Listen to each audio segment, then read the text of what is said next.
स्थिति भाई वीरान, उसकी स्थिति क्या होगी? वीरान। काहे वीरान हो गई? क्योंकि वो मन के अधीन हो। किसके अधीन हो गया? मन के अधीन, इंद्रियों के अधीन हो गया, विषय के अधीन हो गया, स्वाधीन नहीं होगा। अपने अधीन जब हो जाएगा, विषय के अधीनता छूट जाएगा, तो उसी दिन वह मुक्त हो जाएगा, उसी दिन वह सुख दुख से परे हो जाएगा।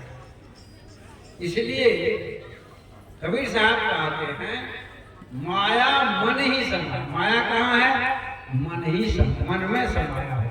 तीन लोक संशय पड़ी, कहते तीनों लोक में लोगों को संशय पड़ा हुआ है कि माया अलग है जो हमें प्रभावित करती है, हमें नचाती है। नहीं, माया आपके मन में समाई है।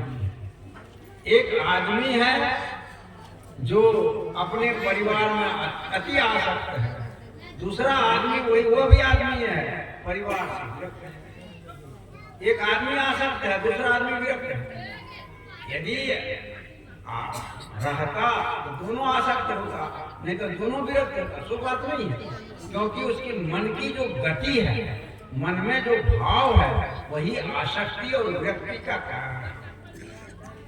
संतों से ज्ञान विवेक के साधन, ज्ञान विवेक के साधन से आप जो संसार का जो संबंध है, उस संबंध से आप विच्छेद हो जाएंगे।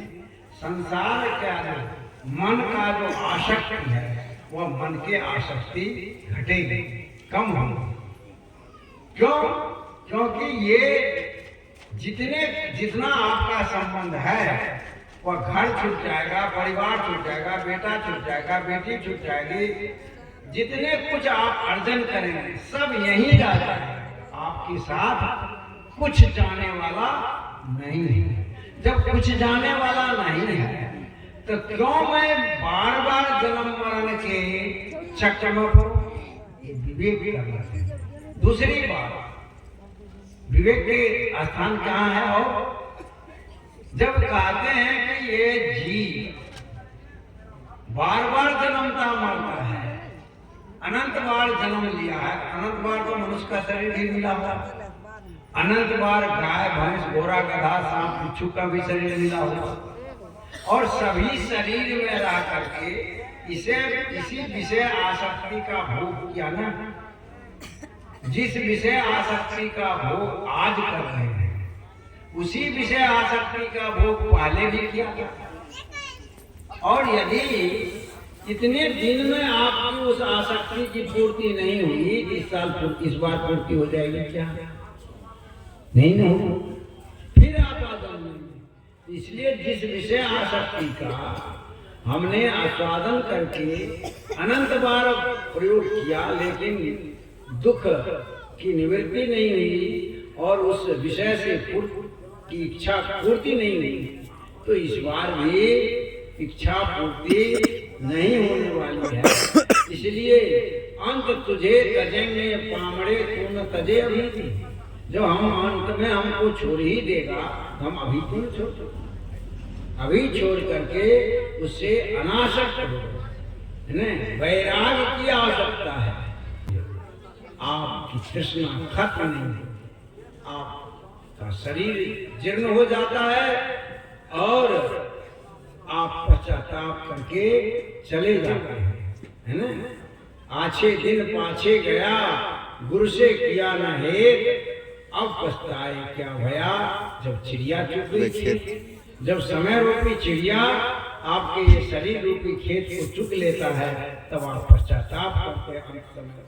ओहो, सत्संग नहीं किए, भजन नहीं किए, दान नहीं किए, पुण्य नहीं किए, अच्छा काम नहीं किए, उसको कष्ट दिए, उसको कष्ट दिए, उसको सताए। इस बेटा के लिए हमने किए, बेटी के लिए किए, पति के लिए किए, पत्नी के लिए किए, आज कोई साथ नहीं है। अंत में रोता है, पश्चाताप करता है। इसलिए जो अंत में जो तुम पश्चाताप करते हो, उससे पहले पश्चाताप करो, पहले विवेक करो, पहले विचार कर लो, और पहले विवेक विचार करके अपना कल्याण करना। ये संत महात्मा लोग जो आते हैं, और क्यों आते हैं? क्योंकि मानवीय चेतना को जगाने के लिए, आपके दुख को दूर करने के लिए, है ना। मान लिया जाए कि इतनी ठंड है, आज मैं आया हूँ तो एक तो हल्का बुखार भी रहता है, खांसी भी रहती है।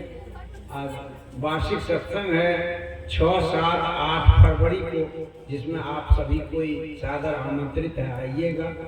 हाँ, क्या मिलेगा हमको? हमारे अंदर, संत के अंदर क्या मिलेगा? आपकी जो कठिनाइयां हैं, आप जो जन्म मरण के चक्र में पड़े हैं, उसी चक्र को भेदने के लिए आए हैं, ताकि आप जन्म मरण के दुख से छूट सकें, आपका कल्याण हो जाए, आपके जीवन में वह ज्ञान का उदय हो, जिस ज्ञान से कभी आप दुख के छाए में न जाए, सदा शांति और मुक्ति का अनुभव करें, सदा कल्याण का अनुभव करें। यह शरीर पंचभूत शरीर बना है, जो छूट जाएगा, सबका छूटा है, आपका, हमारा, सबका छूटने वाला है ना। भगवान श्री कृष्ण ने कहा, वशान शरीराणि यथा विहाय नवानि गृह्णाति नरोपराणि तथा शरीराणि विहाय जीर्णानेनाति संयाति अन्यानि दीहि। जिस तरह से मनुष्य पुराने कपड़े को त्याग करके नवीन कपड़े धारण करते हैं, उसी तरह से ये आत्मा भी पुराना शरीर को छोड़ करके नवीन शरीर को धारण करता है। लेकिन कोई आत्मा जो साधना करता है, जो गुरु के शरण में आता है, जो संसार से संबंध का विच्छेद करता है, वह संसार में पुनः नहीं आता। कैसे संबंध विच्छेद होगा? उसी समय वासना का क्षय, वासना खत्म हुआ, वासना खत्म हो जाएगी, आप जब तक वासना रहेगी, चाहे वह धन का वासना हो, रुपए का वासना हो, पैसा का वासना हो, पद का वासना हो, प्रतिष्ठा की वासना हो, किसी चीज की वासना है, मुक्त नहीं होगा, वह मुक्त नहीं होगा। इसलिए वासना नहीं होनी चाहिए। हाँ, कहा है सहज भाव में जो कुछ आवे रूखा फीका नहीं देना, सहज भाव, क्योंकि शरीर है तो शरीर निर्वाह के लिए भोजन चाहिए, शरीर निर्वाह के लिए वस्त्र चाहिए, घर चाहिए, या जो भी आवश्यक चीज है निर्वाह करने के लिए, न कि भोग के लिए। भोग, भर्तृहरि ने कहा, भोगे रोग भयम कुले चित भयम काया कृताम ताद भयम सर्वस्तु भयानविदम वैराग्य मेवा भयम। सभी वस्तु जो है भोगे रोग भय, भोग में रोग है, भोगे रोग भयम काया कृता, काया मिला है, शरीर है, वो कृष्ण हो जाएगा, कमजोर हो जाएगा, बूढ़ा हो जाएगा। सर्वस्तु भयम, जो मिला है छूट जाएगा, बेटा छूट जाता है, बेटी छूट जाती है, घर छूट जाता है, मकान छूट जाता है। सर्वस्तु भयम में वैराग मेवा भयम, आपको वैराग है, आप नहीं चाहिए, कुछ नहीं चाहिए, है ना, आप अभय हो, आप शहंशाह हैं। कहते हैं जाको कछु नहीं चाहिए सोई शहंशाह। लो संतों से ज्ञान विवेक के सावन भाई, संयम नियम सलील शिला विरत। संयम करो, आंख पर, नाक पर, कान पर, मुंह पर, वाणी पर, सारा विचार पर संयम करो। संयम नियम सलील शिला दृढ़ विरत, रगर निरंतर रोज ध्यान करो, हमसे क्या गलती हुई क्या नहीं।